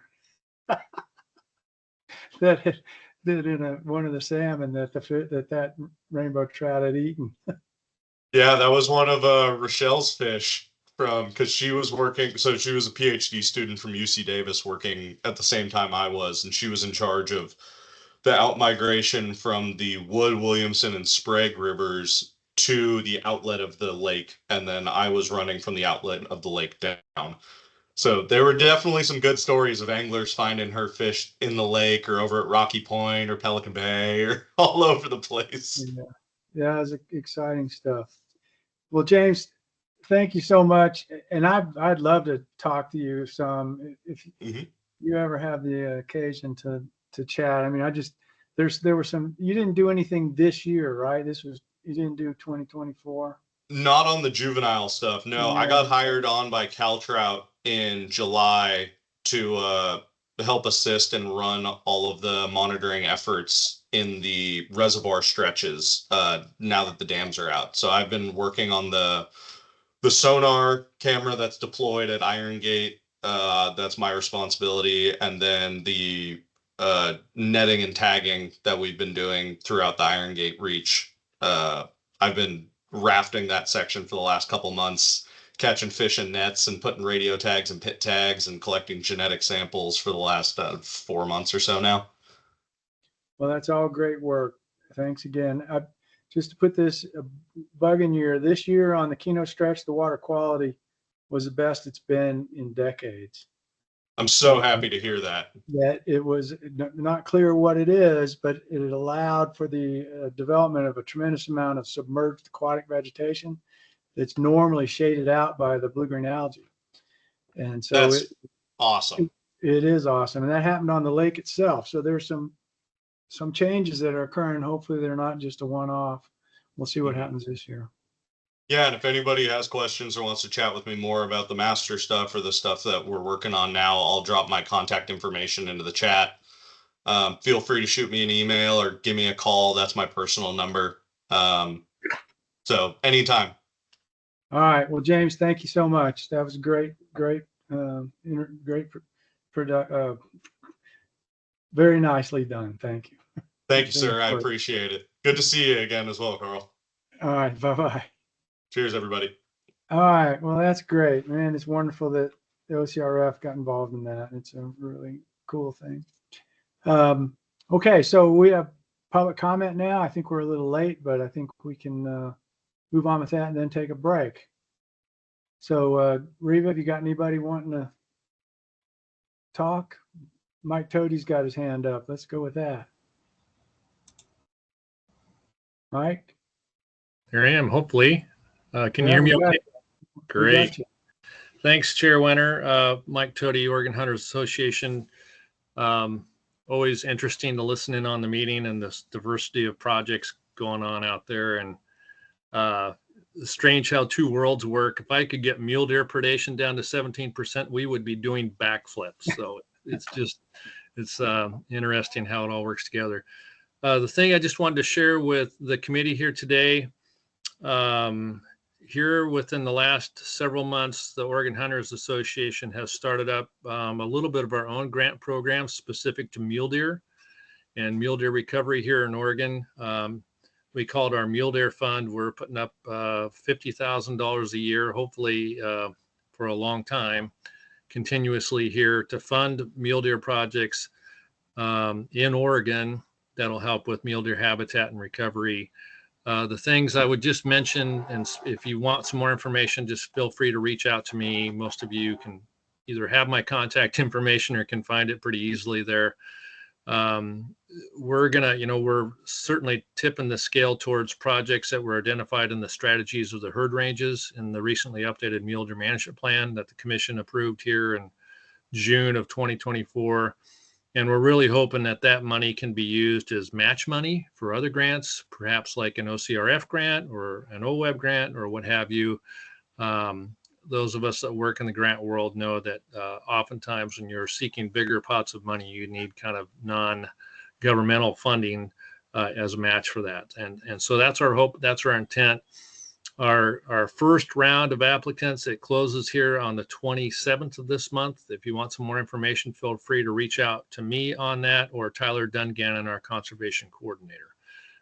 So I know a lot of you work in a lot of different places around Oregon.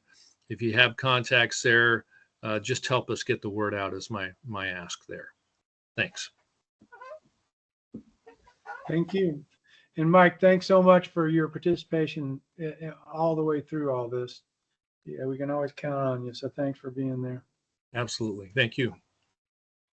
Have we got any other public comment? Reva, anyone contacted you or? Nope, I haven't heard anything. But if there's anybody else that would like to provide public comment, now would be the time. Okay. Well, let's see how far behind we are. Pretty far, but that's the way it goes. I think my estimates were off for today. Yeah, a little bit. Why don't we just go ahead and break to 2:40? Give us 8 minutes to do what we got to do, and then we don't get too much further behind. So let's take a 8-minute break, and we'll see y'all back at 2:40.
All right. We're getting everybody back.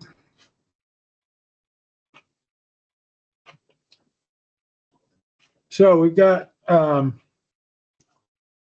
another project to hear about from the Bird Alliance of Oregon, the Plover Patrol Program. Reva, do you have that teed up to go? Yeah, thank you, Joe and Kara. I think they are both online. Thank you for your patience. I know that you were expecting to present a little bit earlier, and thanks for holding out till 2:40 today to talk with us. So they should be ready to go, Carl. Great. Well, thank you all. Again, we apologize. We're running a little late, but we really look forward to hearing what you have to tell us. So take it away. All right, thanks. Do you hear me? Yep. Yes. Great. Well, most of this presentation will be by Kara, who is in the field and doing the bulk of the work. I just wanted to say a few quick words and thank you all for the support. Again, my name is Jolie Bezite. I'm the co-director of our statewide conservation work at Bird Alliance of Oregon. And the Plover Patrol Program has been going on since 2018 in really close coordination with Oregon State Parks. And I'm going to turn it over to Laurel Hillman at Oregon State Parks shortly. She'll say a few words and then we'll pass it on to Kara for the bulk of the PowerPoint presentation. But again, I think this program fits really well into the OCRF goals. It really works on developing partnerships. The funding you're provided is helping us expand our work in this for Plover Patrol to new partners on the coast, including the Tillamook school system, which is quite underserved. And we're really excited about that opportunity to work with the school system, to engage with them on plover conservation. And also it's really helping advance the management and conservation of this critically endangered species, the Western snowy plover. So with that, I'll pass it to Laurel Hillman really quickly, and then she'll pass it on to Kara Gates. Good afternoon, Chair Wenner, members of the committee. My name is Laurel Hillman. I'm the Ocean Shore Resource Coordinator for Oregon Parks and Recreation Department. And part of my job is coordination of the Habitat Conservation Plan for the Western Snowy Plover along our 362-mile Ocean Shore State Recreation Area. I'm just here to support Joe and Kara in this wonderful project, as they are invaluable partners as part of this volunteer community science project that's been going on, like Joe said, since around 2018 and maybe a little bit before that, when the plovers started to recolonize their historic nesting areas on the North Oregon coast. And this collaboration with Oregon Bird Alliance has been allowed for high quality community science collection of data, monitoring data, and other fun and important work like what was funded through this grant. So I just wanted to thank the committee and pass it on to Kara. And I'm just here as support and to answer any questions you might have about the partnership. Thank you. Cool. I'm going to start sharing my screen.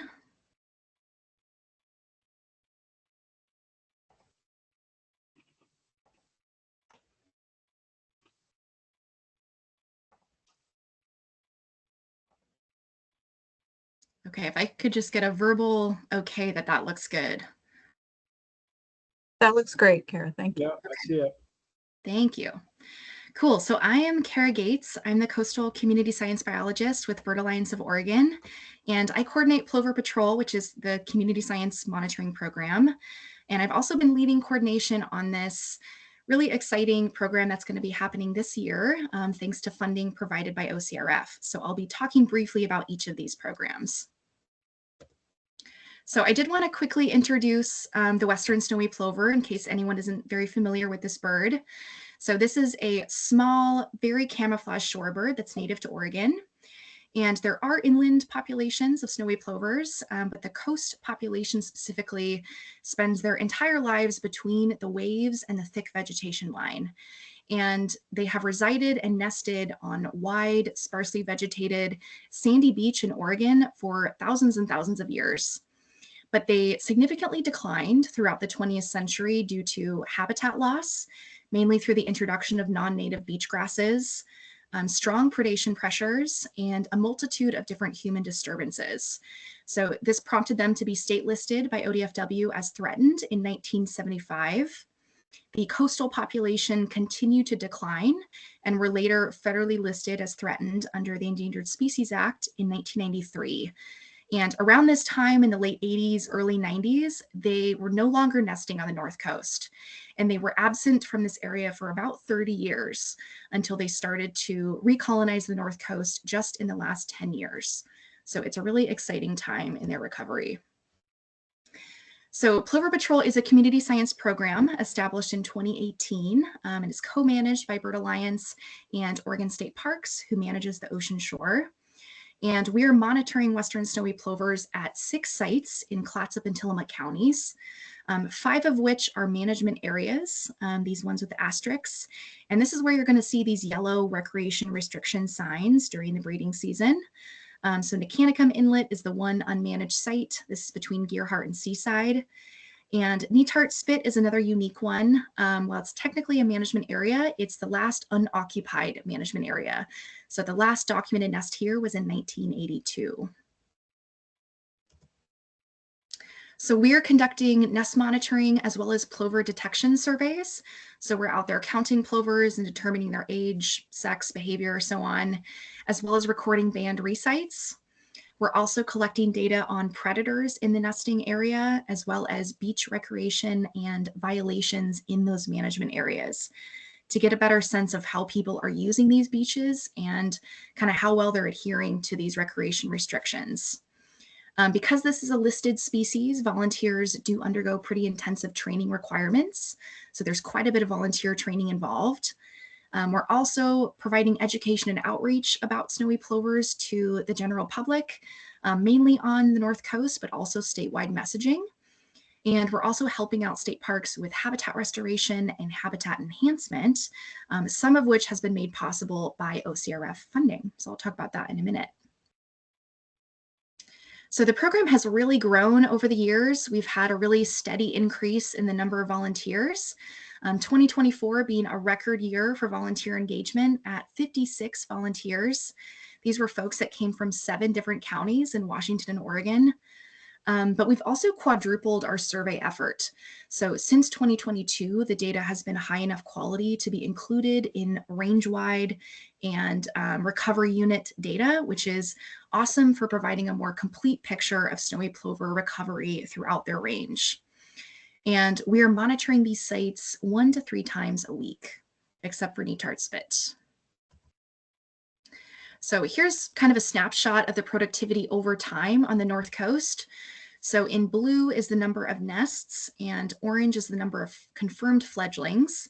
And although the program officially started in 2018, I pulled this back to 2015 because that's when the first nest was documented on the North Coast since that 30-year absence. So this was at Nehalem Spit. And since then, they've made a really slow but steady comeback on the North Coast. 2023 being the record year for productivity since their return. 2024 was a not so great year for productivity. There were still a relatively high number of nests, but really low nest success, which led to only 7 confirmed fledglings.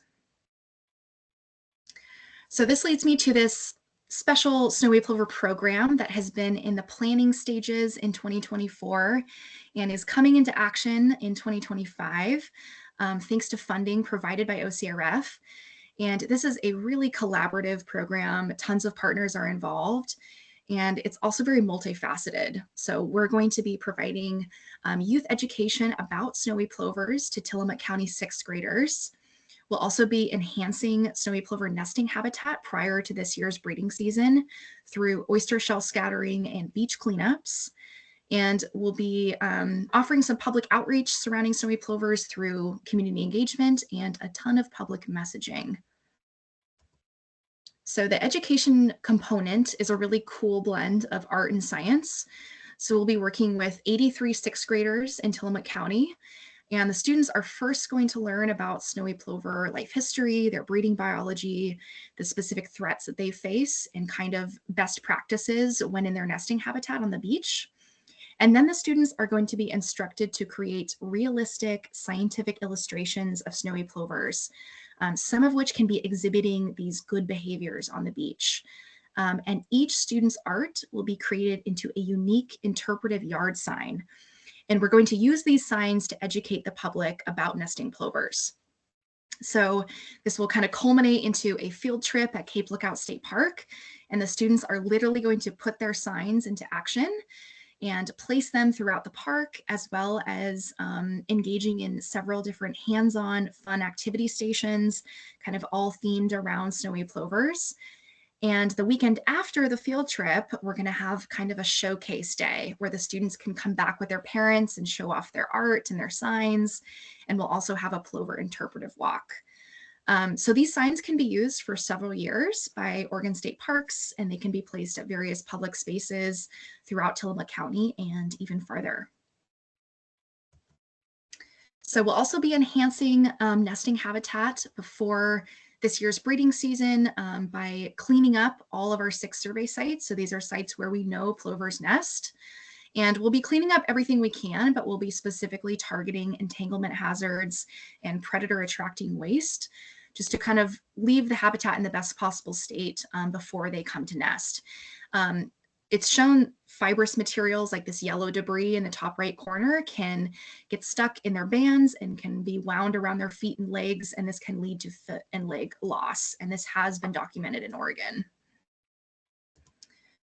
So we'll also be scattering oyster shells in the 2 habitat restoration areas on the North Coast. So in recent years, Oregon State Parks has restored about 20 acres of nesting habitat at Sitka Sedge and about 24 acres at Nehalem Spit. And these are wonderful, expansive areas that mimic ideal plover nesting habitat, but they don't currently have a ton of detritus. And plovers love to nest around little bits of debris because this helps to camouflage their nest. So research has shown that plovers select nest sites with greater oyster shell density. And there's also a positive relationship between oyster shell density and nest and fledging success. So our goal with introducing this detritus is to, 1, attract more predators to these HRAs, and 2, hopefully increase nest success. So there will also be a bunch of education and engagement opportunities through this program. There will be a ton of volunteer opportunities with these events. So folks can get involved with the field trip, they can help scatter the shell, they can join the beach cleanups. And the signage will be placed throughout Tillamook County, if not farther, can be used for several years. And we expect these signs to be seen by hundreds, if not thousands of people. So the more people who know about nesting plovers, the better. We also plan to engage the media, so making social media posts, potentially inviting the press to the field trip, and sharing about these events in newsletters and articles. So I'm very excited to see this program come to fruition this year, and a big, big thank you to OCRF for making this program possible. And I'm happy to answer any questions. Well, thank you very much. That was a great presentation. I really appreciate it.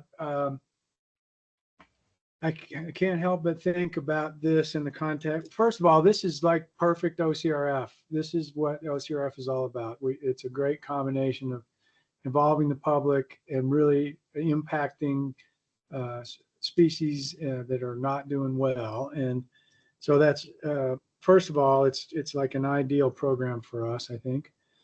And secondly, I can't help but think of this in the context of our communication effort that we're trying to do, in that here you have an extremely imperiled species that points out the dire straits that some of the non-game wildlife in Oregon is in.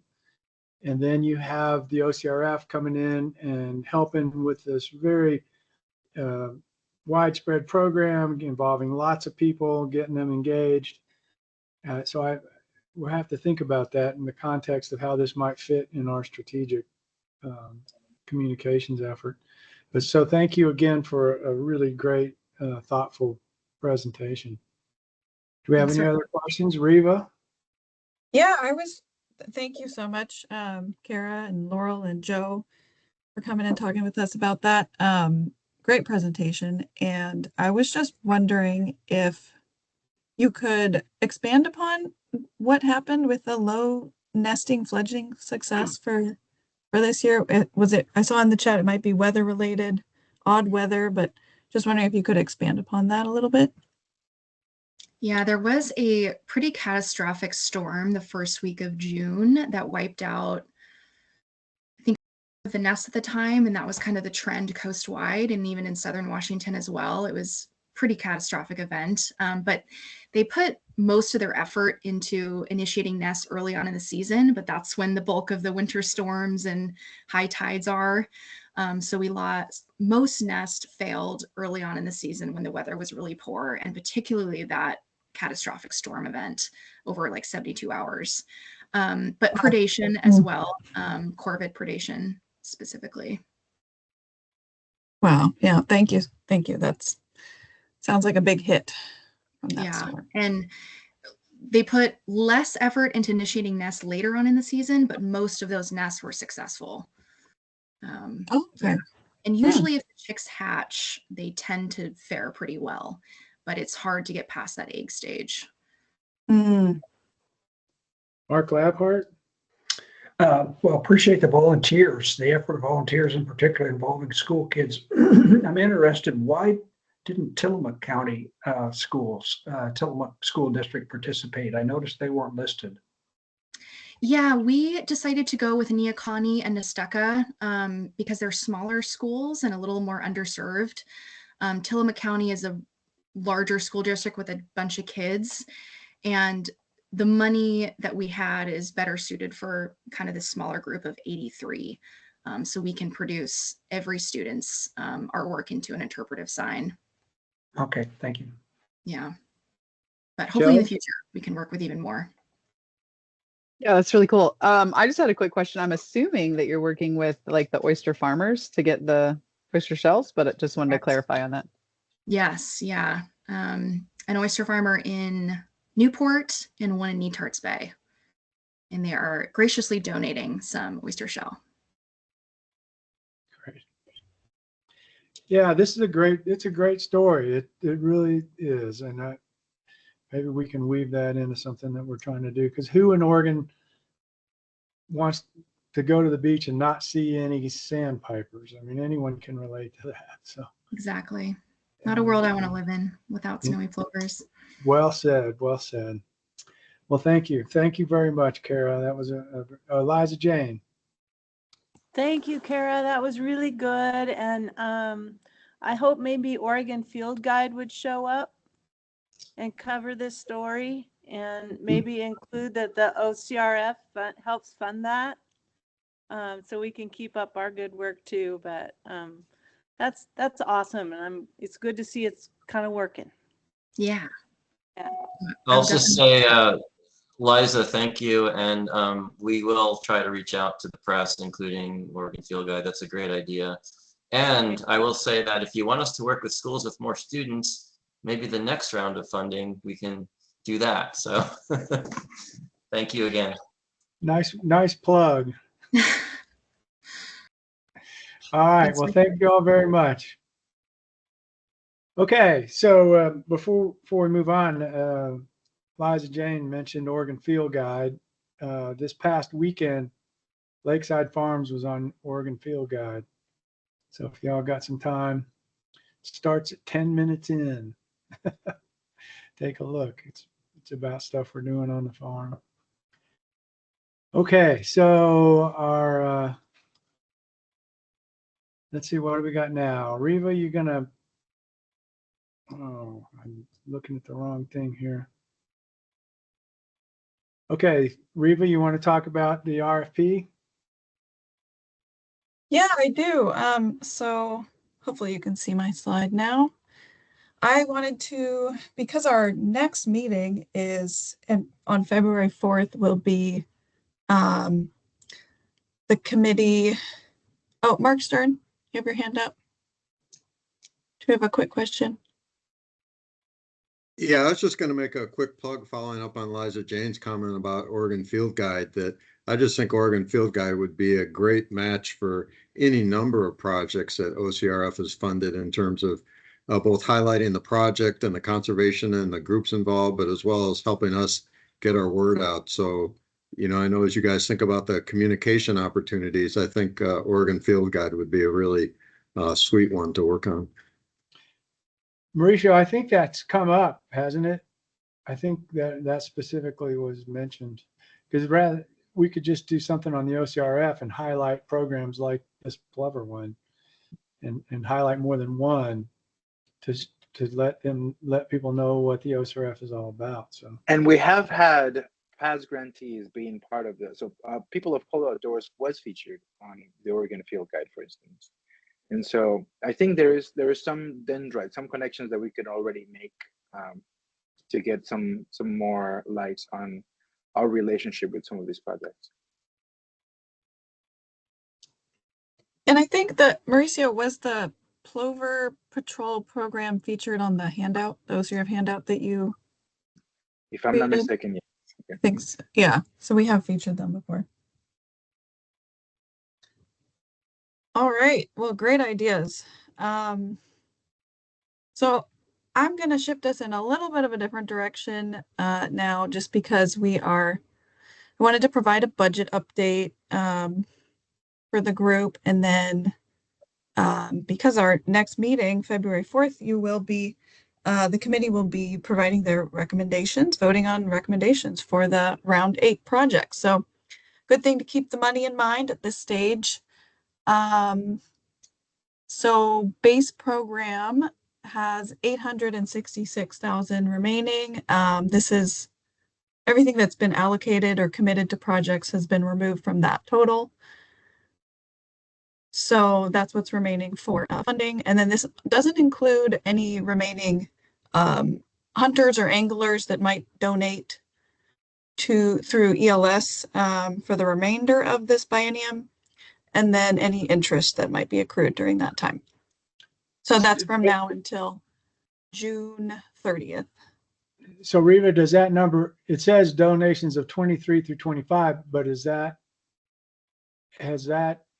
have you already included the to-date contrib donations?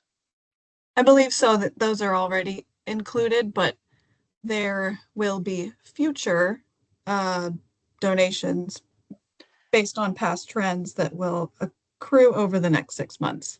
That's not included. Riva, it'd be nice, and maybe the next meeting, let's just get an update on that donation platform. Donations? Yeah, definitely. Let's get a little report of that. I do have off the top of my head, because I just looked it up, since the beginning of OCRF, we have received 580,000 through ELS, which is incredible. That's incredible. Over 500,000. Yeah. We have to, that's part of our story, that we've got to use those. Yeah, so it's a good time to really pin that down, Riva. Let's try to pin that number down, and we can provide that to our consultants as well in the communication piece, because that says a lot. It says a whole lot. Yeah, Liza, it's a lot of support from hunters and anglers. On that same note, when is that the highest? Because for me, this is when we're purchasing our licenses. The first of the year, you get a notice from ODF&W, buy your license, that we could maybe target some statewide messaging to elevate this as a possibility to click that when you're buying your license online, if that's the time that most people do.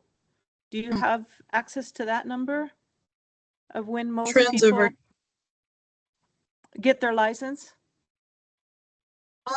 So that's something I could look into. I don't have that information, but I do know that so that tab to donate to the OCRF is always there as you're going through that checkout process. But it's a good idea to target it at certain times. That In might the be more past, effective. we identified those, and there are specific dates. Like one is like early in the summer when everyone's buying their fishing license. There's a lot of activity, and then right now when all the license. So yeah, that's a really good idea. It's also part of our communication packaging. Mike Toady has his hand up. Yeah, I was just gonna offer on that. Typically this time of year is we're all out renewing, our annual hunting license. That's one peak. The other big peak we've seen in the past has been right around the middle of May. And the middle of May is when all the controlled hunt applications come in, and folks it's a concentrated time, if you will, when folks are using ELS. And then for the fishing licenses, those are more dispersed, typically from about this time of year through like June or so. And that's what we've seen. Great. Well, thanks, Mike. That's really something for us to talk about. Mauricio, we need to remember to bring that up in our discussions. Yeah, thank you, Mike. All right, so moving on to our drought package, there's 1.6 remaining, 1.6 million.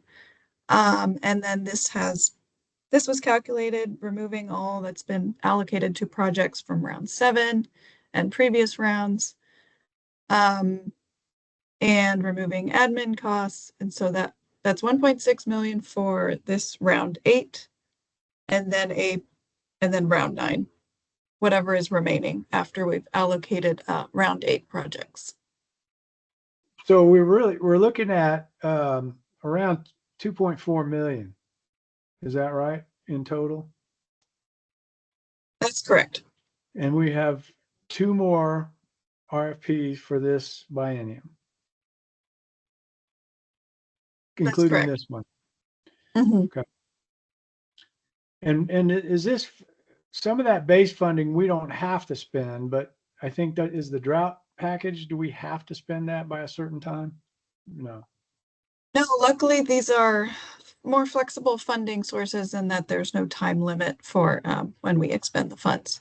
And then you can see at the bottom, the ARPA funds have all been committed to projects. Those did have more strict timelines for when the funds had to be obligated and expended, but those have all been committed to projects. So flexible funding here, and something to think about as we're moving into this wildlife crossing funding situation, which is a lot more restrictive. Maybe thinking about swapping when we are going to be doing our RFP for the drought and wildlife crossing. Go ahead, Mark Labhart. You just answered my question. I was wondering where the bond money was, so you just answered it. Thanks. Yep. Well, actually, have we got a confirmation that the bond money has actually happened? I mean, isn't that have they actually been sold? Like there was some. It's a little different how that works. From what we've heard from the Department of Administrative Services, DAS, they said that the bond is scheduled for the sale to happen March 2025. Around there is an estimate. And at that point, we would commit to the bond sale, and then we would get the funds.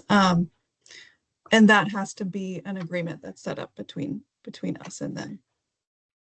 Okay, so that it's not, I mean, it's not 100%, but I was told it's like 95% going to happen is the way it was told. But it's still a 5% chance that it won't even go down. So, all right, well, risk. Cross our fingers on that one. So do you need us to make a decision, Reva, at this point on what we're going to spend this go around? So we have, you don't have to make a decision right now and vote on it. But similar to what you did in the last round, you could aim for around $1 million. And if I remember correctly, we did a little bit more than $1 million last time. It was like 1.2 million. Something like that would be fine, I think, for this upcoming round. And I have here, just as a reminder, for some more money numbers to keep in mind. So we had 2.8 million was the total requested funds for round 8. 2.3 million of that was drought. So just something to keep in mind, 54,000 was the average request. Oh, that's great. Useful data. Thank you, Riva. Everything I look at now, I think in the context of our communications. And so being able to give them that number, so we have, 3 times what we can fund being asked pretty much with this number. That's useful information. So Liza Jane. I just want to add that this is so perfect for why the state of Oregon needs to get all the funders together that have similar values so that we're not, when we fall below the funding line, which every outfit does, that we can share that information so these projects can get funded with less work for the people that are writing grants and less people for work for the people funding them. That's what I see when I look at those numbers. Yeah, Liza Jane. Liza Jane's been talking to OWEB, the folks at OWEB, and we've had some communication with Debbie and trying to figure out a way to make a more cohesive effort for funding in the state. And I think that discussion's a little bit of on hiatus because of the legislative push right now. But we need to, Liza Jane, I look to you to keep that conversation going. I'm still pushing. And, Mike Tody's presentation about their OHA's fund for mule deer, that's just such a perfect example. And thank you for letting us know about that and getting the word out. But that's a perfect example of how we can work together. Thank you, Liza Jane. I appreciate you bringing that up in the first place and making those conversations happen as they have already. We just got to keep it rolling. Does anyone have any just any comments on where we've got? So we've got 2 more RFPs. We've got about 2.4 million, maybe a little over. Maybe by the time we get our licenses thing all done, we maybe 2.5 million. So does anyone got any suggestions? Should we do another shoot for 1 million, give or take 100,000, or is that, anybody got any thoughts on that?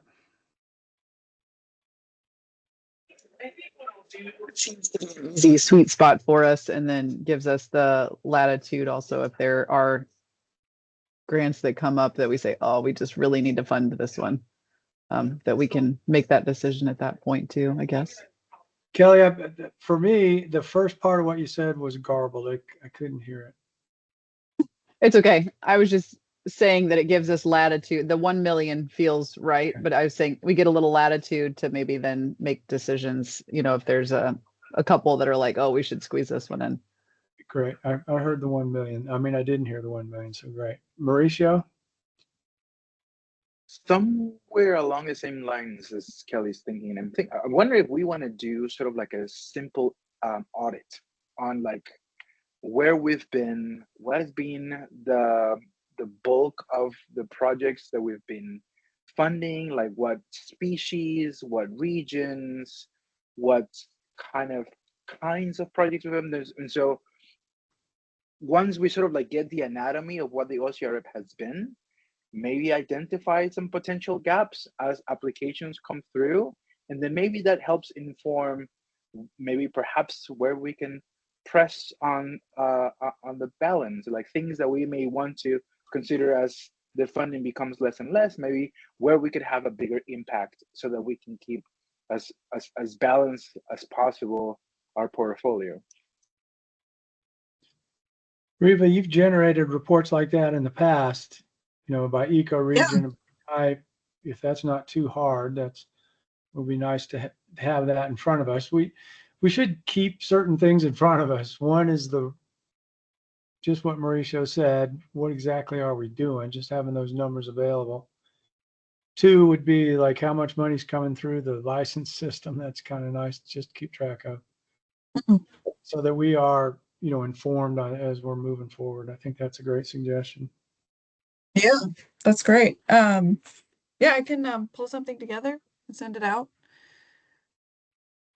as a summary of this round 8, and then maybe you can communicate with Mauricio about like kind of what you envision, Mauricio, like what category, what Mhm. anyone else that wants to weigh in on that? What would That you would be like to helpful. know what we're spending money on? That would be lovely. Yes. All right. Well, I think I'm pretty comfortable with this idea of sticking with $1 million. I think our funding is, as usual, is completely up in the air for the next biennium. So holding on to some reserve, even if it's just $500,000, is nice. If we end up with nothing, we still have some money to parcel out.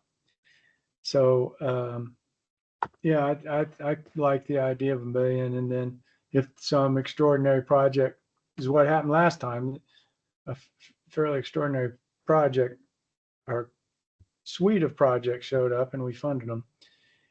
Speaking of that, Riva, I really liked, I told them we were going to be watching them close, so we have to follow through in that. With those beaver projects that we funded last time, we sort of wanted them to you know, part of our mandate to them was, look, we're giving you some extra money above and beyond what we intended, and we want you all to collaborate. And it may be time to say it's time for them to come to us and tell us just how they did that. Or let's not forget that we did that, and try to get a report from them. I don't know if you folks have, Mark Stern sent me a great article out of the Oregonian, and there was just an article in our local Herald and News about beavers and the impact that they have. And it seems like there's some momentum building in that regard. And certainly that is a big part of what we've done. And so, yeah, I think it'd be time to hear from some of these beaver projects, Riva, and All right. Noted. See if we can get them, especially if we can figure out, just as Liza Jane is saying about our funding, you got all these beaver things going on around the state. If we can, through our being the funder, encourage collaboration and communication between these different groups, then that's all the better. So that one of the ways to do that is go to 2 or 3 different groups and say, we want you all to give us a presentation together about how you all are working towards this common goal. So something to think about. We could have a beaver session, beaver seminar at one of our upcoming meetings. Maybe an appropriate thing to do. Hmm. All right. So I don't see anything else on the agenda. Is there anything anyone else wants to comment on or make any suggestions? Anything we didn't cover? I just think good meeting, Carl. As usual, you've done a good job of shepherding us through this. Good meeting. Well, thank you. We're a little bit late, but I think we covered some great stuff and maybe a little bit shorter than some of our meetings. So that's always a goal. Okay, well, great. Let's get everyone. If you guys are having any issues, you know, you can always contact Riva about these, filling out these forms for the RFP, and we'll going to have an exciting time trying to figure these things out at the next meeting. All right, then. Well, thank you all. It was a great meeting. Look forward to speaking again. Thanks, everybody. Happy New Bye-bye. Year.